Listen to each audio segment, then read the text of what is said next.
é uma arma, eu não sabia. Tudo depende da bala e da pontaria. Tudo depende da raiva e da alegria. A cantiga é uma arma.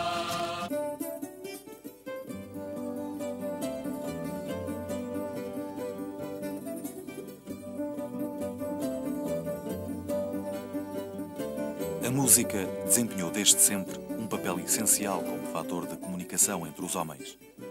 Associada às palavras, a música deu origem a uma outra arte, a canção, que ao longo dos séculos serviu para exprimir angústias e paixões, desejos e saudades, alegrias e tristezas. Ao longo da história da humanidade, particularmente em alturas de convulsão, são inúmeros os exemplos de canções que sobreviveram aos movimentos sociais que lhes deram origem. Durante a Revolução Francesa, a Marselhesa ultrapassou fronteiras e tornou-se no hino de todos quantos ansiavam por transformações sociais profundas. Em definitivo, a canção tornava-se uma arma tão importante como os canhões e as espingardas.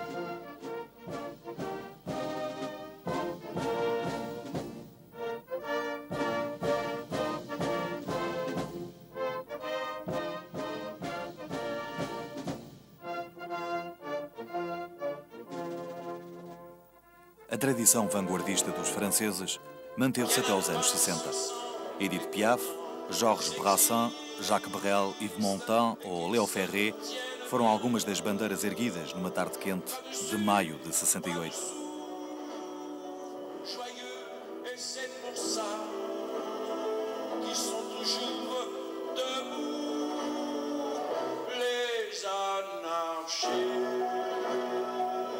Do lado do Atlântico, nomes como Joan Baez, Pete Seeger ou Bob Dylan foram os porta-vozes de uma geração que saiu à rua à procura de um novo ideal.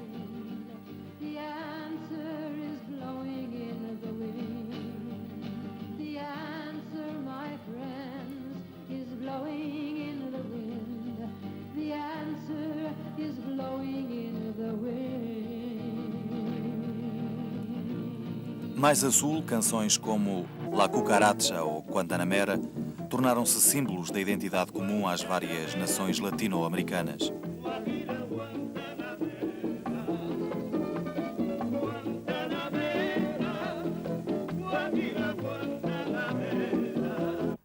Em Portugal, a memória dos movimentos populares que agitaram o século XIX ficou registada para sempre no hino da Maria da Fonte.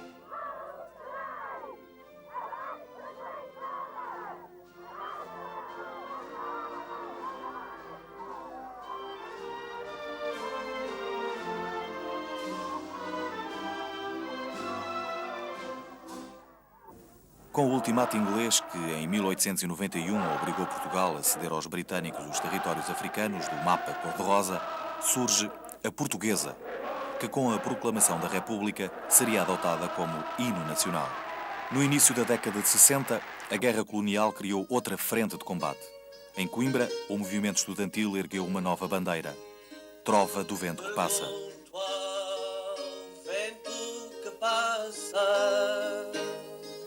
Notícias do meu país e o vento cala a desgraça, o vento nada me diz, o vento cala. A partir daqui, nada voltou a ser como dantes.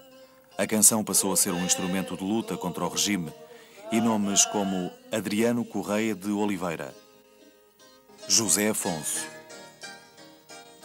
José Jorge Letria, Manuel Freire, José Mário Branco, Luís Cília, Francisco Fanhais, Fausto, Vitorino e tantos outros, os seus intérpretes.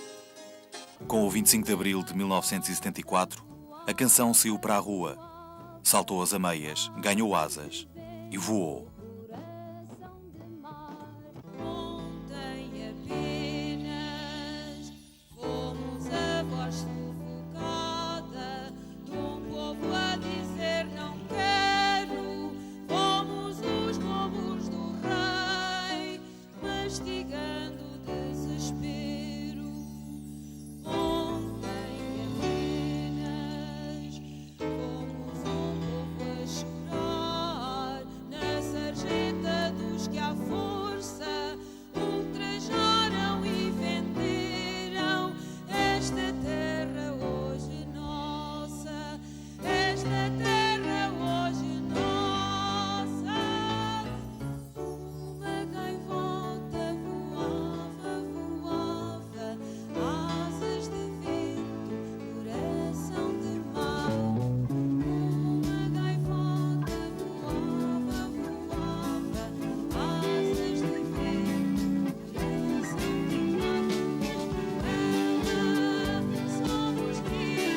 Boa noite.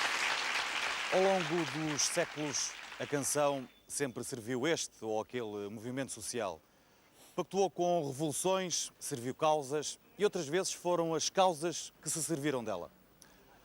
Neste preciso local, há 23 anos atrás, um punhado de homens embalados precisamente pelas notas de uma canção mudou o rumo da nossa história. Portugal, aliás, viveu intensamente os anos que se seguiram. Cantava-se nos quartéis, nas fábricas, nas oficinas.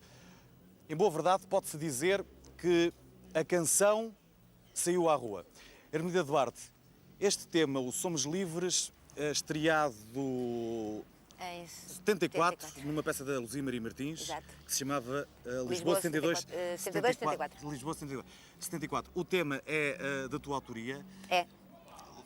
Na altura da estreia, fazias ideia do impacto que o tema viria a ter? Não, é evidente que não. Nós éramos uma companhia, digamos, antifascista já de longa data, e daqui rendo a minha homenagem à Luzia Maria Martins, que marcou muito uma geração em termos de teatro. E ela na altura pediu-me uma canção que no final as pessoas cantassem em coro, que fosse possível aderir imediatamente. Eu, muito bem mandada, fiz o Somos Livres para terminar o espetáculo. Tivemos a noção de que, de facto, chegava muito às pessoas, porque acabou com as pessoas, de facto, a cantarem em coro connosco. Aliás, contaram-me histórias de que a Hermelinda subiu 5, 6 vezes ao palco na noite da estreia. Repetimos várias vezes, a canção chegava ao fim e tornava a ser cantada, com todos os elementos da companhia, e não só eu. Mas depois, de facto, o saltar cá para fora deveu-se, primeiro, a ter sido contactada pelo Mário Martins para gravar, não é? E por me obrigar praticamente a gravá-la. Ok, até já. Até já. Como já repararam, estamos no Largo do Carmo. E esta noite vamos passar em revista alguns dos momentos dourados a vermelho da nossa história recente. Canções e intérpretes que fazem parte do nosso património cultural. Carlos Alberto Muniz, maestro Carlos Alberto Muniz, o que é que faz com que uma canção se transforme num hino e outra não? Tens ideia disso? Eu não sou estudioso destes assuntos, posso dar só a minha opinião. Acho que um hino só o é se as pessoas acreditarem naquilo que cantam, e esse grupo pequeno, médio ou muito grande que aderir a esta canção se sentir identificado com ela. Seja uma canção a apresentar uma forma de estar na vida, uma proposta de luta, uma proposta de construção de futuro, sejam outras canções que se fizeram precisamente para distrair as pessoas destes assuntos. Acho que quando há um grupo de pessoas que aderam a determinada canção, ela pode ser um hino, mas acho que não há assim hinos que eu me lembro assim. Há o hino nacional, que eu canto nas alturas devidas, há o hino da Intersindical, que eu canto e fiz parte das gravações, há o Avante Camarada, que eu fiz parte das gravações e canto com prazer. Não há assim muito mais hinos que eu conheça. Rubem de Carvalho, boa noite. Boa noite. Será que se pode dizer que existem hinos de direita e hinos de esquerda? Aquilo que o Carlos Alberto disse é inteiramente verdade. Aquilo que faz os hinos, mais do que a própria música, é a ligação que se estabelece das pessoas com essa música. É muito difícil, a priori, uma pessoa dizer vou fazer um hino, e isto vai ser um hino, tenho a impressão que raramente aconteceu. Aliás, o 25 de Abril tem um caso notável, que é o chamado hino do MFA, que é da autoria de um senhor inglês chamado Russell, que viveu no século XIX, que nunca pela cabeça seguramente lhe passou que iria fazer um hino, fosse do que fosse, compôs uma série de canções, e o que aconteceu foi que no dia 25 de Abril, o Zé Ribeiro, técnico de som do Rádio Clube Português, solicitado para escolher umas marchas, achou que aquela era uma marcha inteiramente indicada para abrir os noticiários. Exato, para abrir os noticiários do movimento das Forças Armadas. E ficou um hino do MFA. Ficou um hino porque as pessoas o adotaram como tal, não foi porque o Sr. Russell o quisesse compor como tal, mas porque as pessoas o identificaram como uma situação, e como uma situação coletivamente o transformou, e mais, e até aqui com um pormenor que é relevante, é que não tem palavras. Não é? Portanto, foi de facto uma situação puramente musical, identificada com algo que disse muito aos portugueses e continua a dizer muito aos portugueses. Ora bem, que isto possa também ser verdade em termos de direita, não é? Naturalmente que penso que sim, a partir da altura que haja uma opinião, um grupo, não é, que tenha uma postura de direita, pode-se identificar com uma determinada música. Aliás, que surja nós nessa... temos um caso que eu penso que é bastante curioso. O hino da Maria da Fonte, que foi numa campanha eleitoral utilizada simultaneamente pela UDP e pelo PPM.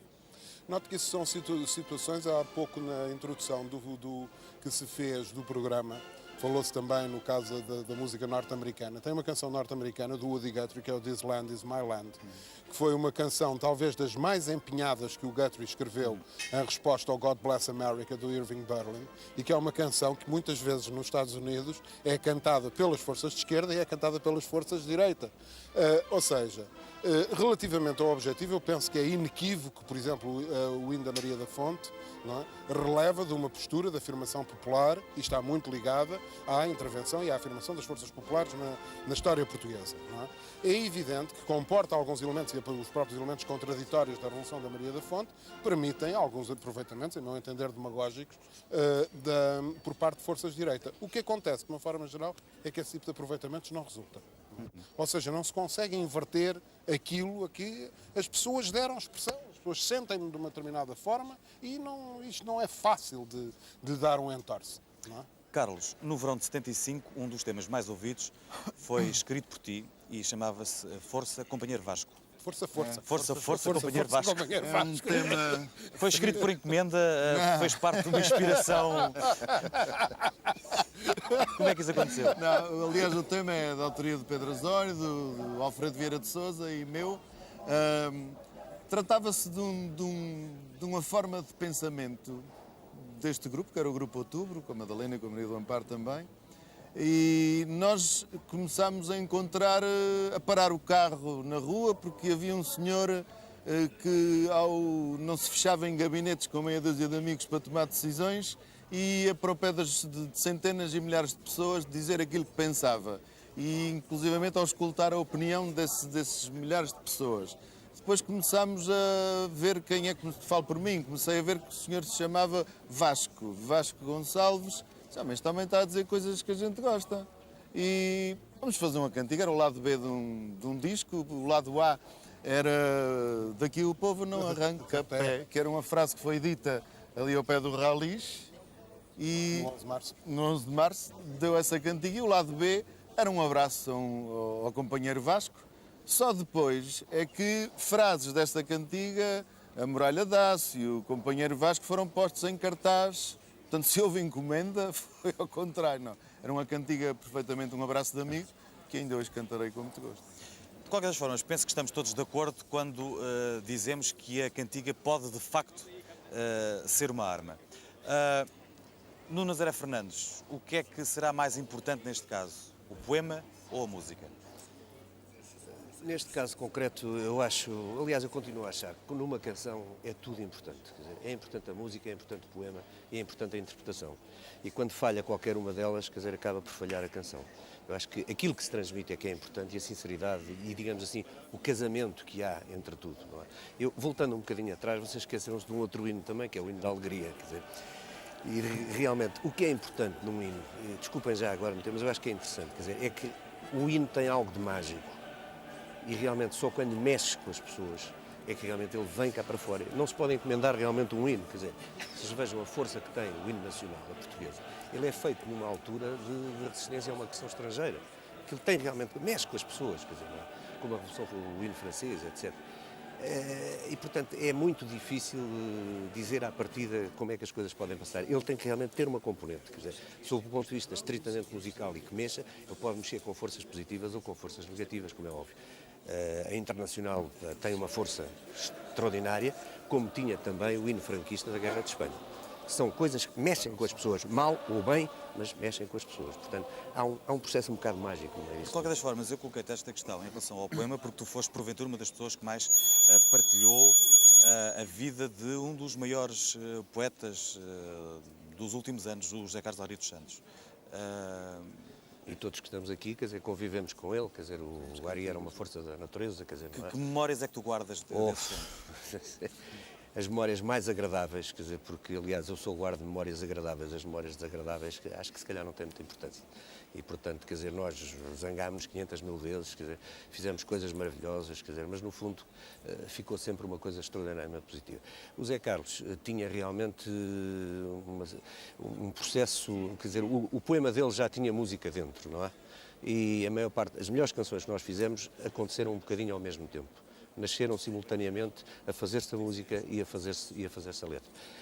Outras vezes ele tinha o poema, eu fazia a música, outras vezes eu fazia a música, ele fazia o poema, mas as melhores realmente nasceram assim. E ele tinha, sobretudo, aquela capacidade de, através de palavras muito simples, chegar diretamente às pessoas, porque isso é que realmente é que era um bocado importante. Vamos situar as coisas no tempo, hoje em dia os mais novos, quer dizer, não têm informação suficiente, outros esqueceram-se. Mas temos que nos lembrar que antes do 25 de Abril, se a gente desse um beijo à namorada na rua, podíamos ir parar à esquadra, não é? Quer dizer, havia coisas tão esquisitas como essas. Exatamente.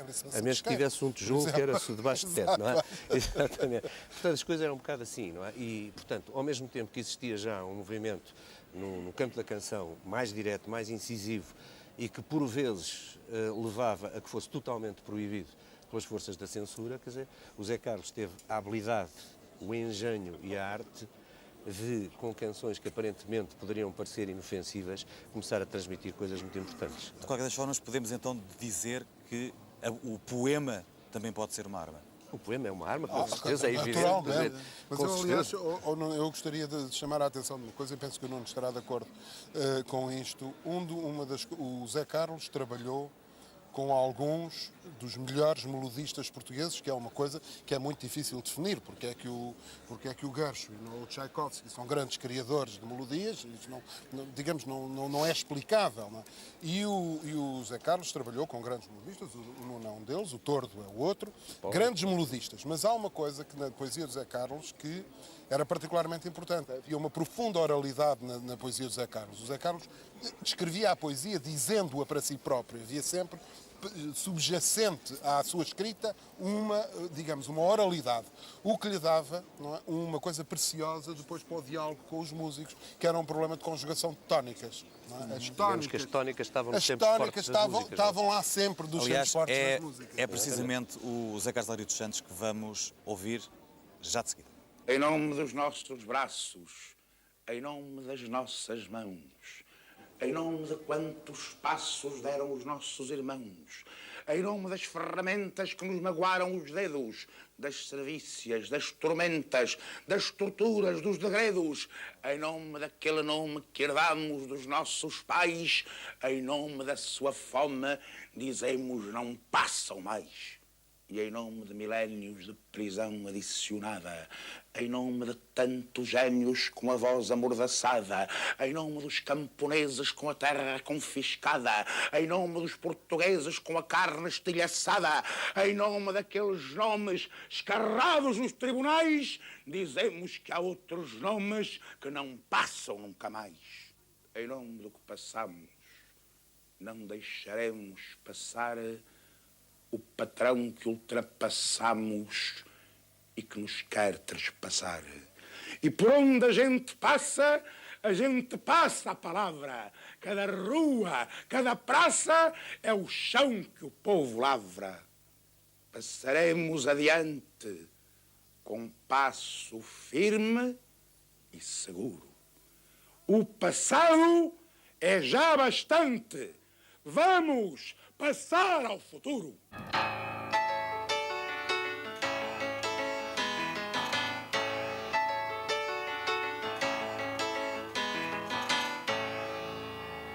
Este meu povo, este meu canto, este meu grito que a cantar levanto, já se despiu de toda a roupa velha, vem para a rua de roupa vermelha. Este meu povo merece tanto que até o riso se transforma em pranto. A vida agora já não nos persegue e já cá canta o Manuel Alegre. Todos os mortos serão... Ao falarmos de poetas, há um nome incontornável. Manuel Alegre. Boa noite. A sua trajetória está intimamente ligada à vida e obra do Adriano Correia de Oliveira. Uma parte, a Em primeira que parte. circunstâncias é que nasceu esta relação? Nasceu em Coimbra, nasceu em minha casa, onde o Adriano vinha muitas vezes ensaiar com o meu cunhado António Portugal, que nessa altura namorava a minha irmã. Ele era mais novo que eu, depois tornou-se uma espécie de irmão mais novo. Aliás, a minha casa era uma espécie de república onde se juntava aquela malta toda, do teatro, da poesia, do fado, da política. E foi dessa convivência. A minha casa ia muitas vezes o Zeca Afonso e o Luís Góis, e o Machado Soares e iam outros. Foi dessa convivência toda que se deu a volta à poesia, que se deu a volta ao fado e um pouco a volta à vida. Não é? De qualquer das formas, a Trova do Vento que Passa acompanhou ao longo da sua vida. Acompanhou e continua a acompanhar, não sei se felizmente, se infelizmente, continua a acompanhar. Os jovens hoje continuam a cantar a Trova do Vento que Passa, os jovens e os mais velhos. Mas a música da Trova do Vento que Passa é do António Portugal. A voz, ou a primeira voz, foi do Adriano. Eu posso até contar essa história muito rapidamente, como é que nasceu o poema. Eu estava com residência fixa em Coimbra, depois de ter vindo da cadeia em Angola, um dia a atravessar a Praça da República, na companhia do Adriano, seguido por 2 agentes da PIDE. E de repente vieram aqueles últimos versos da Trova do Vento que Passa. Eu disse aquilo e o Adriano disse, epá, isso vai ficar. E depois eu escrevi o resto do poema. Havia uma festa de recepção aos caloiros aqui em Coimbra, na cantina do Hospital de Santa Maria, e na véspera tentaram-se encaixar algumas daquelas estrofes em fados tradicionais, e aquilo não dava. E de repente o Portugal começou, e aquela música nasceu já feita, como diria o Torga, nasceu já feita. Nasceu feita para aquela trova. A primeira voz foi o Adriano, viemos a Lisboa, eu vim sem pedir licença à PIDE, foi o que aliás teve consequências depois desagradáveis. Cantou primeiro o Adriano, foi assim uma espécie de golo quando ele acabou de cantar, depois cantou o Zeca Afonso, depois cantaram eles não sei quantas vezes, depois cantou a malta toda, saiu tudo em cor a cantar para a rua, e a partir dessa altura a trova deixou de ser minha, deixou de ser de Portugal, do Adriano, passou de ser de muita gente. Aliás, era precisamente isso que eu gostaria de colocar. Acha que a Trova do Vento que Passa viveria sem o Adriano? Bem, ela nasceu na voz do Adriano, mas foi cantada por outros, não é? Foi cantada por outros, foi gravada também pelo António Bernardino. Hoje há muita gente que canta a Trova do Vento que Passa e que nunca ouviu o Adriano cantar. Quem lhe deu vida pela primeira vez foi o Adriano, mas creio que ela teria vivido por cima. Agora, ela é indissociável do Adriano, porque ele foi a primeira voz da Trova do Vento que Passa.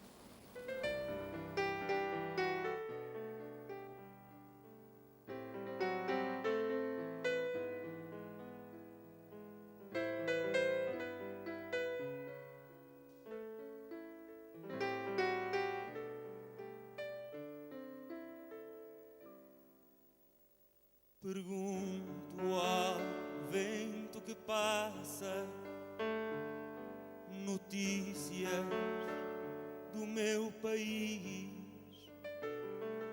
e o vento cala a desgraça, e o vento nada me diz, e o vento cala a desgraça, e o vento nada me diz. Mas há sempre uma candeia dentro da própria desgraça. Há sempre alguém que semeia canções no vento que passa. Há sempre alguém que semeia canções no vento que passa.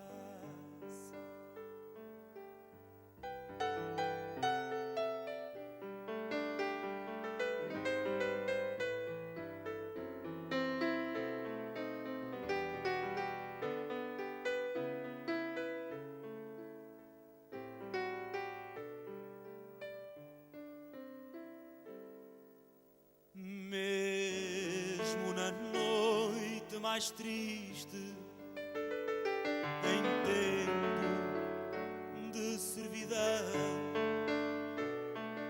há sempre alguém que resiste, há sempre alguém que diz não, há sempre alguém que resiste, há sempre alguém que diz não.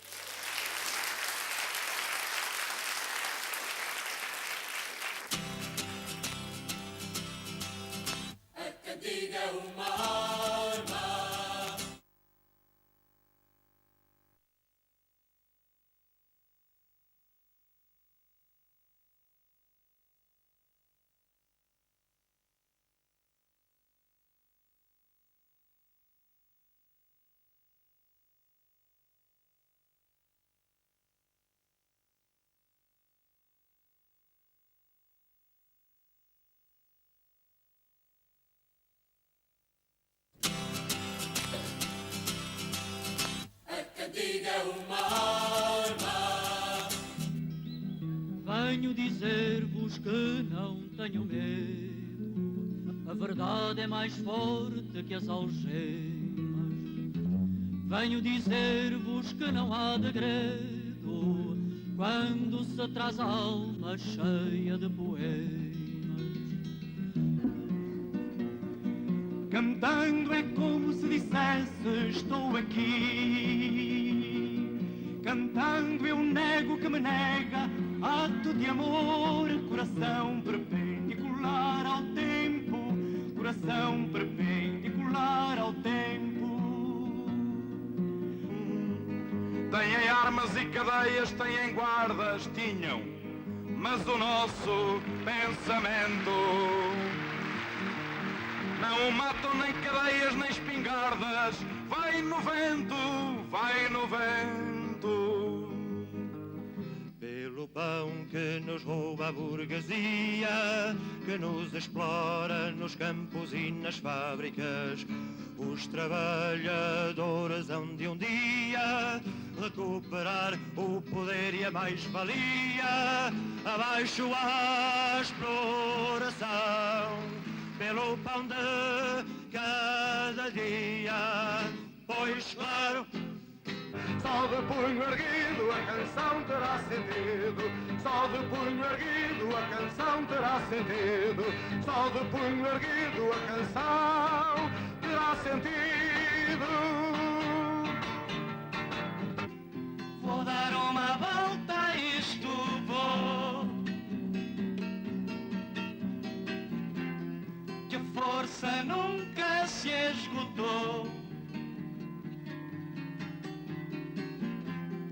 Vou dar uma volta a isto, vou. Que a força nunca se esgotou. Das pensas, dos martelos, das bigornas, das foices, dos araldos, das chanoas, das alfaias, dos cascos e das dornas, é que nasce a canção que anda nas ruas. Um homem nunca devia mandar noutro homem. Todos juntos é que vamos mandar na terra. Vai só liberdade a sério quando houver a paz, o bom, a habitação, saúde, educação. Só há liberdade a sério quando houver liberdade de mudar e decidir. Quando pertencer ao povo, que o povo produzir. Quando pertencer ao povo, que o povo produzir. De caciques e de bufos mandei fazer um sacrário para pôr no travesseiro de um cura reacionário. Para pôr no travesseiro de um cura reacionário.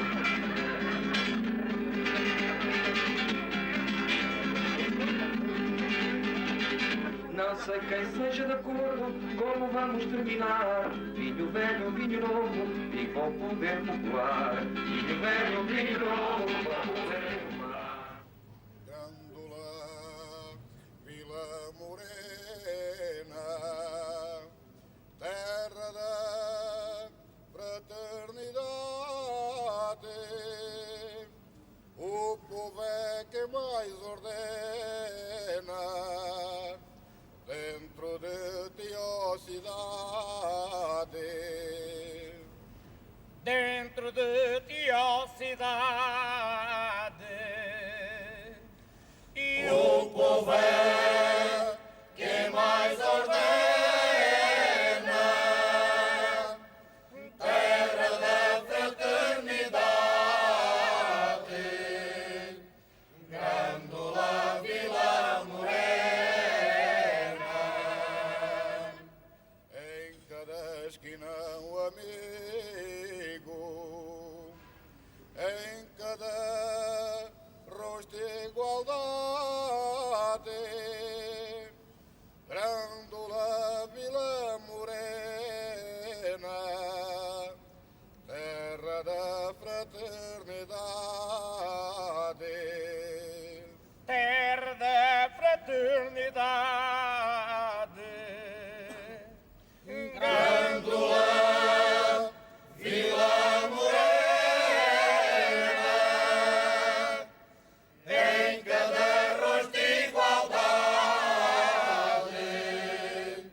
e o povo é quem mais ordena. Em cada esquina um amigo, em cada rosto igualdade. Grândola, Vila Morena, terra da fraternidade. Terra da fraternidade. Grândola, Vila Morena, em cada rosto igualdade, e o povo é quem mais ordena. À sombra de uma azinheira que já não sabe a idade, jurei ter por companheira Grândola, tua vontade. Grândola, tua vontade. Jurei ter por companheira e a sombra de uma zingueira que já não sabia a idade.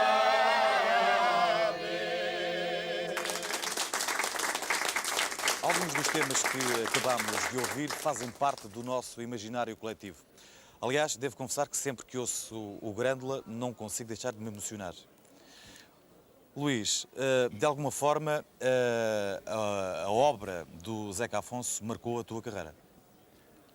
Com certeza, acho que a obra do Zeca marcou fundamentalmente os novos tempos da música em português.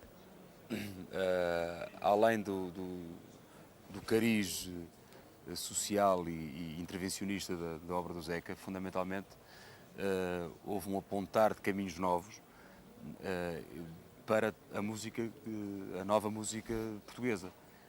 E caminhos novos em termos estéticos, que fizeram com que nada fosse igual ao que era antes. E que se despontasse, não em termos de movimento, como aconteceu, por exemplo, no Brasil, um movimento chamado MPB.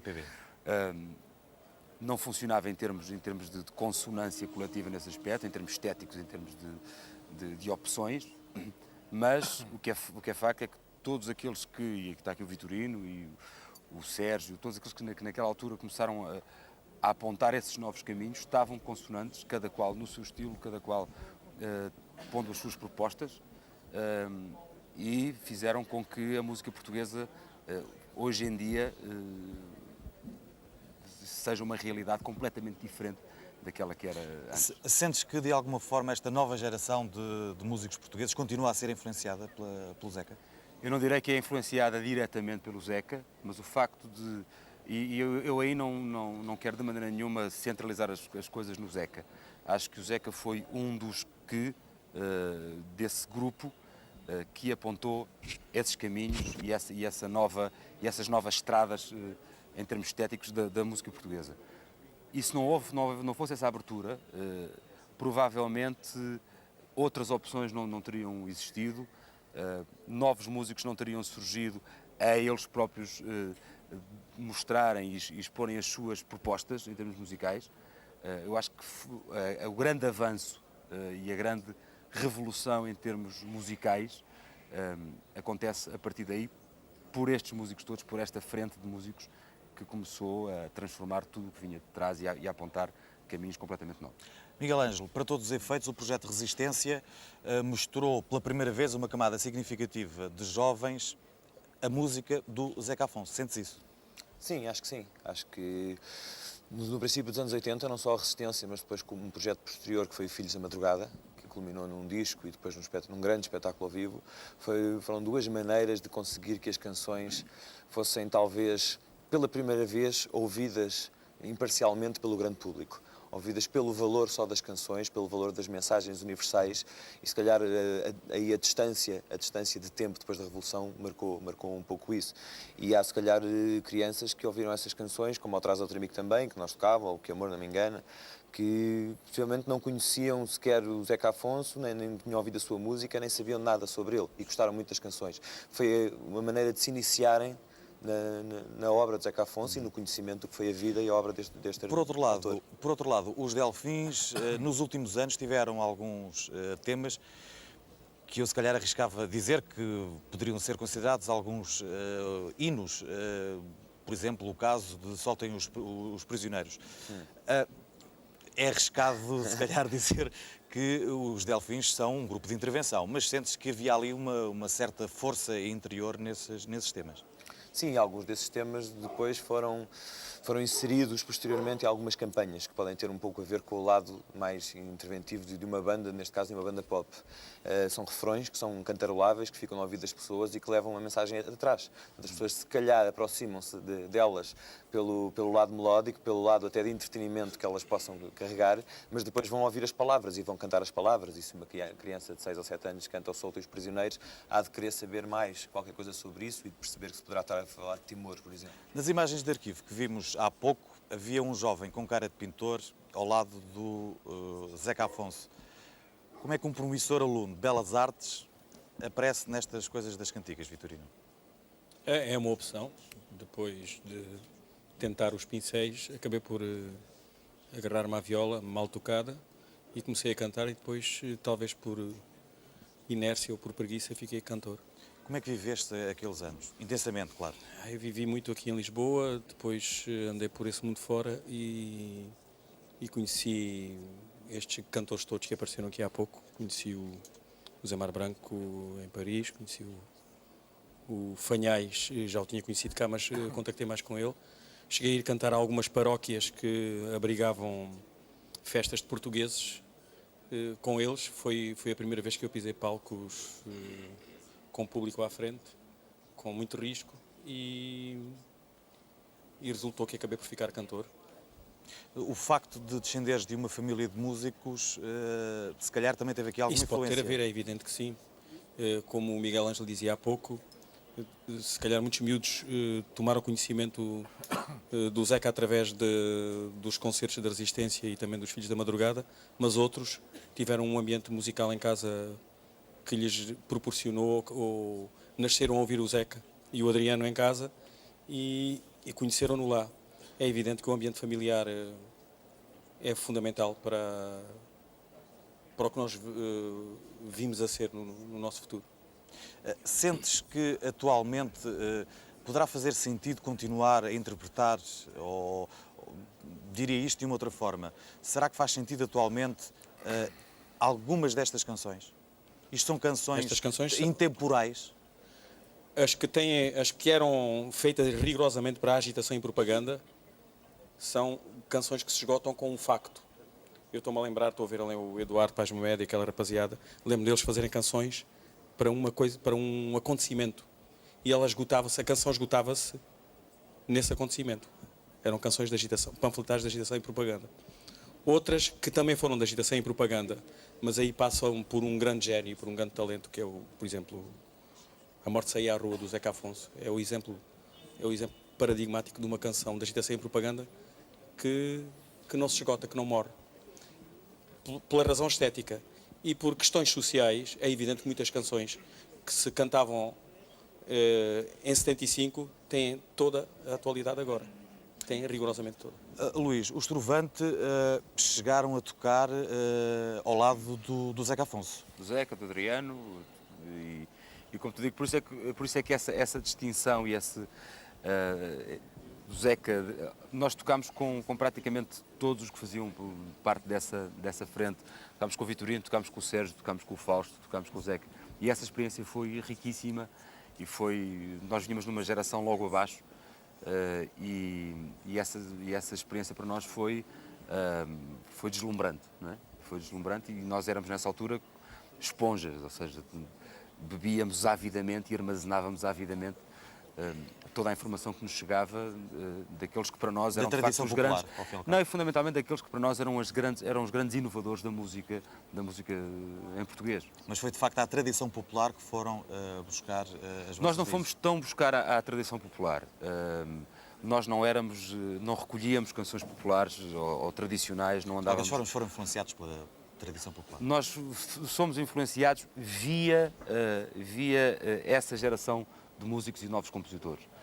Não propriamente num trabalho direto com a tradição popular, ou seja, com recolhas, como fazia a Brigada Vítor Jara, que trabalhava diretamente com Michel Giacometti, mas muito mais via uma modernidade popular portuguesa que todos estes novos compositores trouxeram e que nos influenciaram grandemente. Aliás, é um tema popular que vamos ouvir já de seguida. Eu hei de amar uma pedra, deixar o teu coração, e uma pedra sempre mais firme. Tu és falsa e sem razão. Tu és falsa e sem razão. Eu hei de amar uma pedra. Eu hei de amar uma pedra.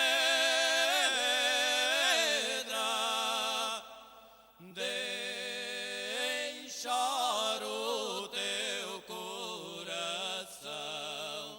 Quando eu estava de abalada, meu amor, para te ver,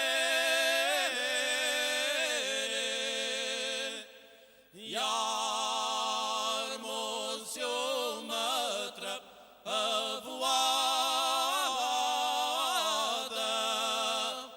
mais tarde deu em chover, mais tarde deu em chover, sem fazer frio nem nada.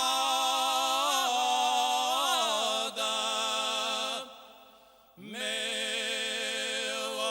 amor, para te ver, quando eu estava de abalado.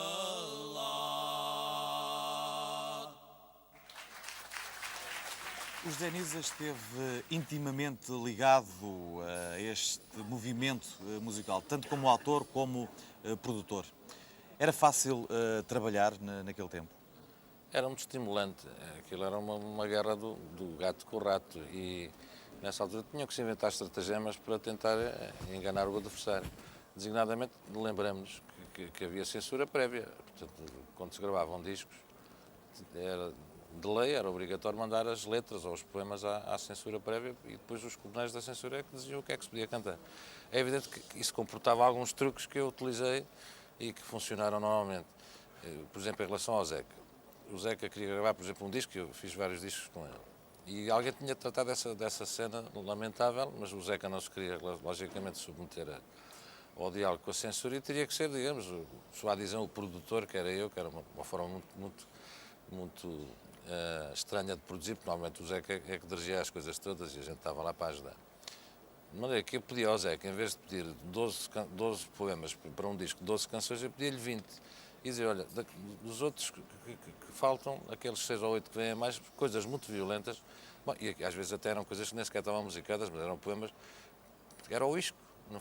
Os coronéis mordiam aquele isco, cortavam aqueles poemas e como não podiam calar definitivamente o Zeca, a gente acabava por conseguir mais ou menos aquilo que queria. Eu lembro que o Vitorino há pouco estava a falar da Morte Saiu à Rua, eu negociei essa canção com o diretor-geral de informação, que era o doutor, na altura, Pedro Feitor Pinto, que era, enfim, por acaso conhecia o Zeca, ele tinha estado em Coimbra e até tinha pertencido à Tuna Académica, e eu almocei com ele na varanda do chanceler, lembro perfeitamente, e tivemos o almoço a discutir a autorização da Morte Saiu à Rua, e eu ganhei, quer dizer, cheguei ao fim do almoço e ele autorizou. Depois fomos para Madrid gravar, e estávamos já a fazer as misturas do disco, e telefonou-me o Carlos Cruz, aqui de Lisboa, a dizer que afinal de contas que já tinha sido proibido. E eu disse, desculpa lá, Carlos Cruz, telefonas para o Pedro Feitor Pinto e diz que ficou combinado no almoço, está combinado, isto já não volta atrás, e a Morte Saiu à Rua, lá está gravada, e é das tais canções, portanto, conciliam a estética com a intervenção. Mas havia, portanto, este jogo, que era um jogo, quer dizer, na altura tinha piada, e agora, visto esta distância, tenho a impressão que ainda tem mais piada, porque não, havia muitas coisas que se faziam, eu lembro na rádio, está aqui o José Manuel Nunes, o Luís Filipe Costa, vocês faziam nas entrelinhas coisas interessantíssimas e muito imaginativas. E qual era o papel que os festivais da canção da RTP tinham na altura? Olha, você falou, eu vivi isto em Coimbra, conheci o Zeca em 56 e comecei a acompanhar aos 56, já lá vão 41 anos, portanto já é há algum tempo. Mas depois, passado uns anos, vim para Lisboa, vim, digamos, participar na direção de uma editora, que era os Dias de Orfeu, onde gravava o Zeca, o Adriano, o Mário Viegas, o Paulo de Carvalho, o Carlos Mendes, enfim, o Vitorino, o Fausto, etc. E aí, digamos, eu tenho a impressão que tive alguma influência nisso, foi de trazer aqui para Lisboa algumas coisas na bagagem de Coimbra. E o contacto que tivemos, por exemplo, com o Carlos Mendes, que é preciso que se fale aqui nestes nomes também, com o Fernando Tordo, com o Paulo de Carvalho, começaram a cantar coisas diferentes daquilo que eles cantavam. E depois aí também houve um grande contributo dos poetas, porque os poetas também não foi só o Manuel Alegre e o Mário dos Santos. Nesses festivais da canção que você referiu, para além da excelente qualidade dos intérpretes e dos compositores, lembro de compositores como o Zé Calvário, como eu ganhei vários festivais com ele, o Fernando Tordo, quer dizer, tudo aquilo era gente, digamos, de boa qualidade. Mas depois apareceram poetas, que são pessoas conhecidas hoje, editadas em livros, por exemplo, o Dr. Pedro Tamen, concorreu com o Zé Luís Tinoco, grande compositor, a Ivete Centeno, fez letras com o José Luís Tinoco, portanto, quer dizer, o contributo da poesia foi nessa altura, digamos, e não era um contributo, digamos, de contestação ao regime, embora houvesse algumas coisas também nesse sentido. Era sobretudo um contributo de qualidade, e eu costumo dizer, quer dizer, que não fica nada mal a uma boa canção ter uma excelente letra, aliás, o Represas canta, por exemplo, sei lá, Flabela Espanca, porque podia cantar outras pessoas, mas quer dizer, acho que a poesia valoriza isto, independentemente da sua função social ou política. Mas no caso dos festivais, como é que foi possível, neste caso, a tourada Isso ter ganho um festival? Já foi na fase, digamos, houve uma fase que as coisas começaram a abanar, quer dizer, isto começou, por exemplo, lembra-se do Zip Zip em 1969, quer dizer, já se fizeram coisas no Zip Zip, que naquela primavera marcelista, enfim, o próprio programa que o José Manuel Nunes fazia na página 1 na Rádio Renascença era um programa, digamos, em que algumas coisas que se faziam escandalizavam, digamos, os próprios, quer dizer, às vezes a gente conseguia fazer coisas que como é que é possível a gente furar este bloqueio? E, portanto, quer dizer, a tourada foi realmente uma grande tourada, porque foi um festival desse ano. Eu nessa fase ganhava ano sim ano não, começámos uma série de festivais nesse sentido foi o ano não. E realmente a tourada, foi bom que ganhasse a tourada, porque o Ari realmente fez uma excelente caricatura da situação.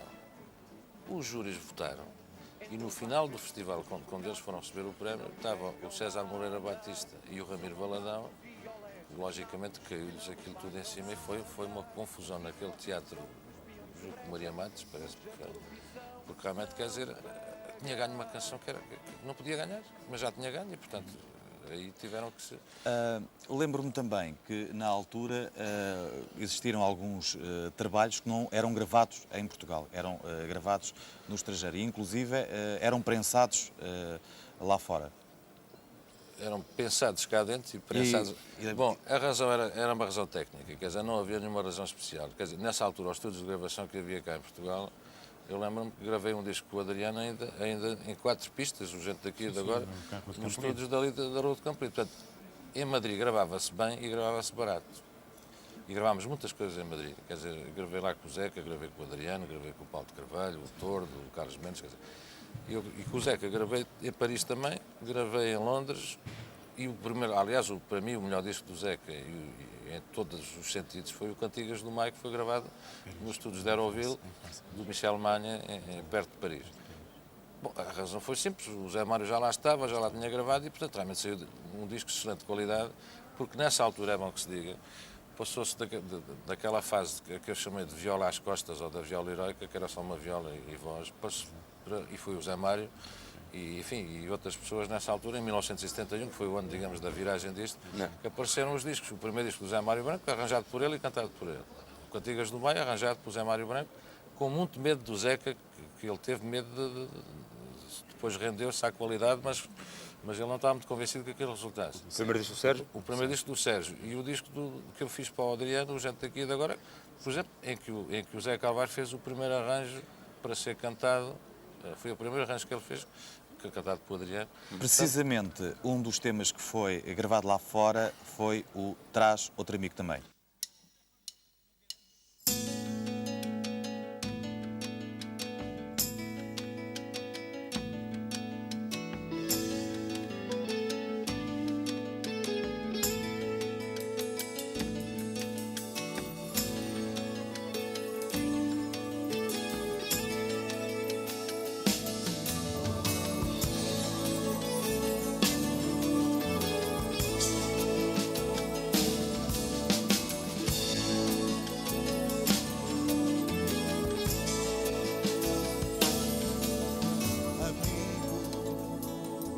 Maior que o pensamento,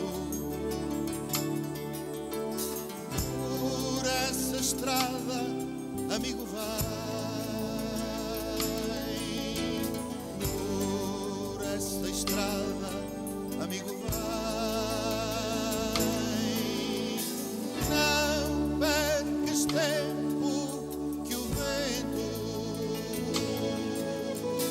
é meu amigo também. Não percas tempo que o vento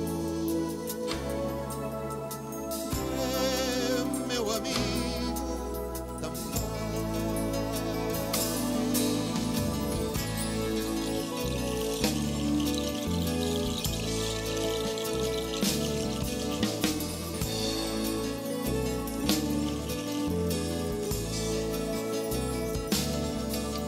Em terras, em todas as fronteiras, seja bem-vindo quem vier por bem. Seja bem-vindo quem vier por bem. Se alguém houver que não queira, falo contigo também.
rádio teve um papel fundamental na divulgação destes temas.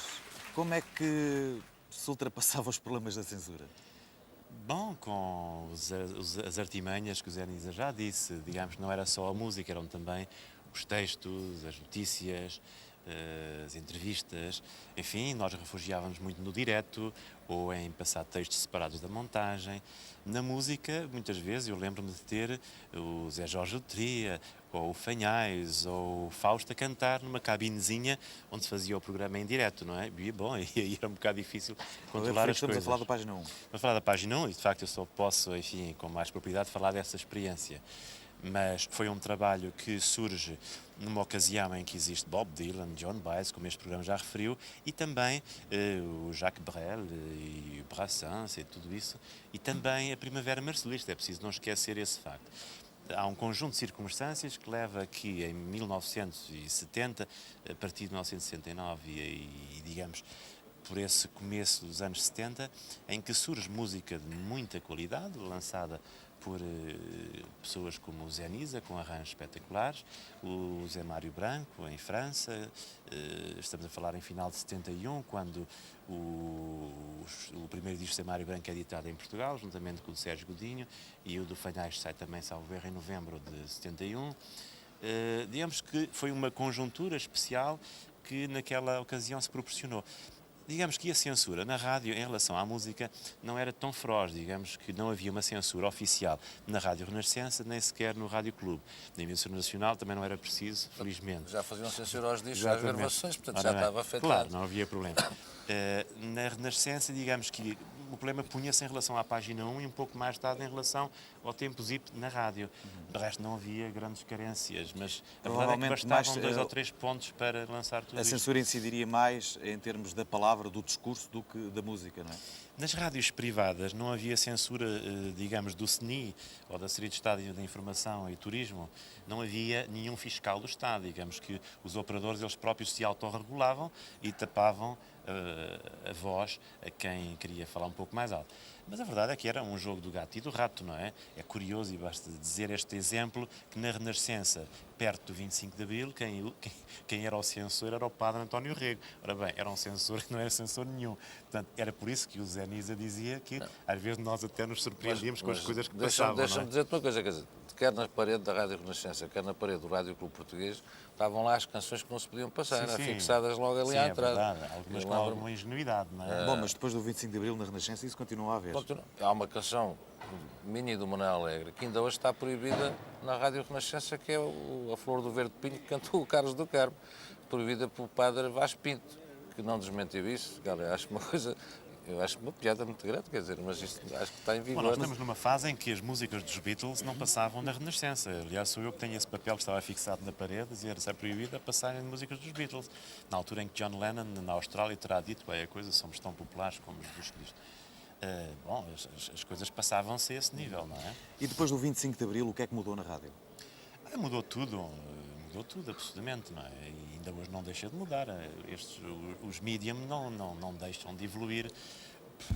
Direi que depois do 25 de Abril houve a explosão com uma garrafa de champanhe, portanto houve uma grande adaptação a uma situação nova, com talvez muitos exageros, mas a verdade é que a velocidade do desenvolvimento social e político era aquilo que se via e a rádio não ficava atrás. Aliás, a rádio andava colada ao ouvido para saber o que é que se passava nessa tarde, não é? Mas achas que a rádio atualmente está a responder às expectativas geradas por esta onda de músicos de que estamos a falar agora? Eu acho que sim, cada um fala daquilo que conhece. Da rádio que eu conheço, acho que há neste momento um grande envolvimento da rádio na promoção da nossa música, dos nossos artistas, dos nossos compositores, com um grande agrado popular. Temos alguns fenómenos, exemplos disso. Sei lá, o Rio Grande é um fenómeno gigantesco que não conhece idade, vai desde os 3 anos aos 80 anos e provoca enchentes por onde passam. É assim. Luís, tens razões de queixa da rádio? Tenho algumas, bastantes. Principalmente no que diz respeito a uma normalização provocada por um conceito de playlist que existe, ou seja, de listagens, ou seja, eu não sou contra as playlists, sou contra a maneira, ou seja, não estou de acordo com a maneira como elas são elaboradas, o peso e a maneira como essas listas a importância que estas têm nessa própria rádio e faz com que, de facto, a música em português esteja nesta altura, embora se diga, mas tu não tens razão de queixa, ou que se diz que o A não tem razão de queixa, ou que já se conseguiu atingir cotas, a música em português continua a ter cotas ridiculamente abaixo daquelas que, por exemplo, são praticadas em Espanha e que Depende dos facto, canais. Depende dos canais. Eu estou a falar na rádio em geral. Vamos tirar médias, não é? Bom, muito bem. Está bem? Claro. Vamos tirar médias e essas médias, de facto, as contas estão feitas, as estatísticas existem e, de facto, a música em português está muito abaixo daquilo que seria desejável. Eu, pessoalmente, nunca fui favorável à lei dos 50%, porque acho que tem um lado um tanto ou quanto repressivo e de imposição em relação ao profissional de rádio que está a passar música e que está a passar a música que ele gosta de passar e que ele quer passar. No entanto, hoje em dia, custa-me ter essa posição porque, de facto, muitos dos profissionais de rádio já não estão a passar a música que eles gostariam de passar, mas sim estão sujeitos a um conceito de alguém que inventou e elaborou uma lista que existe. Ou seja, e eu falo assim com alguma amargura porque já houve uma altura, e não foi há muitos anos atrás, em que, de facto, a percentagem de música portuguesa que existia e que passava na rádio era já muito digna. Não é? E volto a dizer, na rádio em geral, no espectro em geral, e as estatísticas de facto existem. Zé Manuel, não será um pouco frustrante, e agora estou a generalizar, obviamente, de que só se ouça o Zeca, o Zé Mário Branco, o Sérgio, alguns temas que já falámos aqui esta noite, por alturas do 25 de Abril? Absolutamente óbvio. Às vezes nem sequer por estas alturas. Estamos a falar em 250 operadores neste país, onde se calhar a maioria, como diz o Luís, nem sequer chega perto dos critérios da Lei 1281, que é da autoria do Zé Nisa.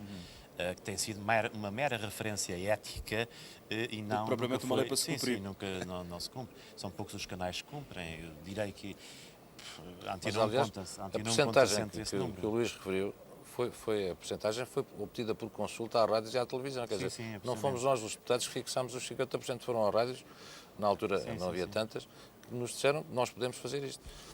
Claro que depois... de qualquer das formas... formas... Além de haver aqui uma coisa que é perfeitamente espantoso, talvez seja das leis e das poucas leis que existem neste país, que é perfeitamente violada e impunemente violada, não é?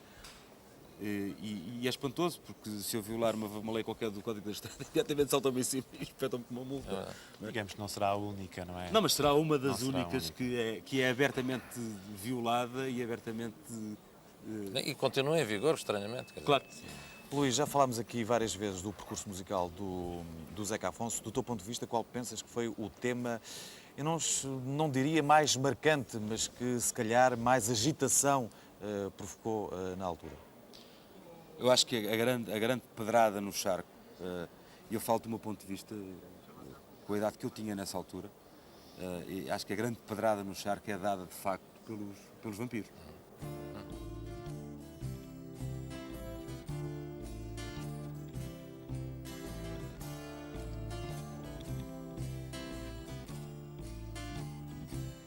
No céu cinzento sobre o astro mudo, batendo as asas pela noite calada, vêm em bandos com pés de veludo, chupar o sangue fresco da manada. Eles comem tudo, eles comem tudo, eles comem tudo e não deixam nada. Eles comem tudo, eles comem tudo, eles comem tudo e não deixam nada.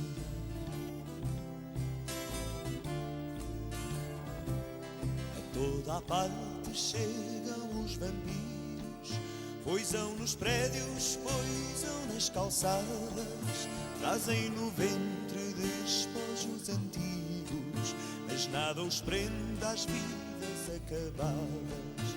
Eles comem tudo, eles comem tudo, eles comem tudo e não deixam nada. Eles comem tudo, eles comem tudo, eles comem tudo e não deixam nada.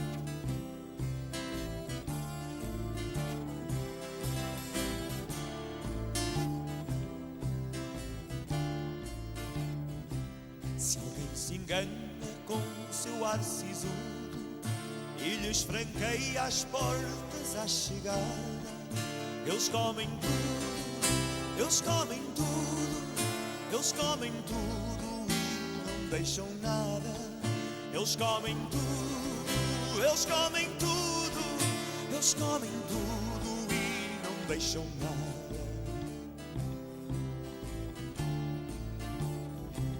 No chão do medo tombam os vencidos, ouvem-se os gritos na noite abafada. Jazem nos fossos vítimas de um credo e não se esgota o sangue da manada. Eles comem tudo, eles comem tudo, eles comem tudo e não deixam nada. Eles comem tudo, eles comem tudo, eles comem tudo e não deixam nada.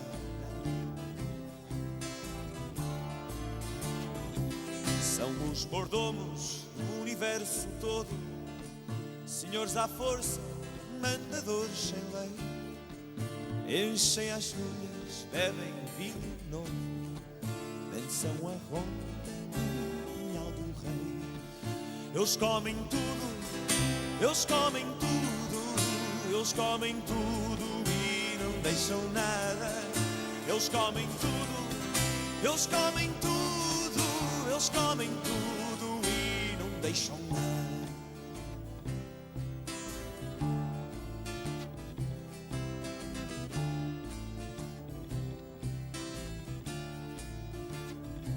Se alguém se engana com seu ar sisudo e lhes franqueia as portas à chegada, eles comem tudo, eles comem tudo, eles comem tudo e não deixam nada. Eles comem tudo, eles comem tudo, eles comem tudo e não deixam nada. Eles comem tudo, eles comem tudo, eles comem tudo e não deixam nada. Eles comem tudo,